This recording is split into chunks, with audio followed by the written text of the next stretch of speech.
கிளைமேக்ஸில் எல்லாருமே சைலண்ட்டாக அழுதுட்டாங்க. அது பார்க்கும்போது சந்தோஷமாக இருக்குது.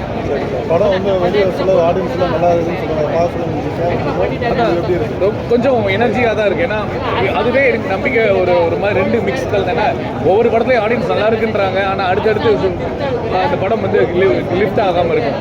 ஸோ இதுக்கு என்ன பிரச்சனைனா தியேட்டர் இல்லை, ஷோஸ் இல்லை, அடுத்த ஆடியன்ஸ் வரணும், நம்ம இந்த மக்கள் பேசின ரிவ்யூ போய் சேரணும்.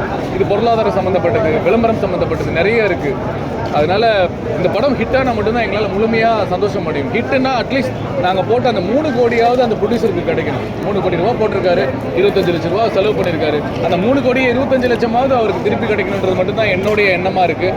அதனால் அதுதான் எனக்கு சந்தோஷமாக இருக்கும், என்னோட டு பி ஹானஸ்ட். அடுத்து என்ன மாதிரியான படங்கள்லாம்? இப்போ நான் வைலன்ஸ் ஒரு படம் பண்ணிகிட்ருக்கேன். அடுத்து அருள்நிதி சாரோட ஒரு படம் பண்ணிகிட்ருக்கேன். அவர் ஹீரோ, நான் வில்லன். அண்ட் சாயாவனுன்னு ஒரு படம் ஹீரோவாக நடிச்சிருக்கேன். நெக்ஸ்ட் மந்த் ரிலீஸ் ஆகுது. ரிலீஸ்க்கு ரெடியாக இருக்க படங்கள் இடி முழக்கம், அப்புறம் வந்து நான் வைலன்ஸ், இன்னொரு மலையாள படம் இருக்குது, போயிட்டுருக்கு, நல்லா போயிட்டு.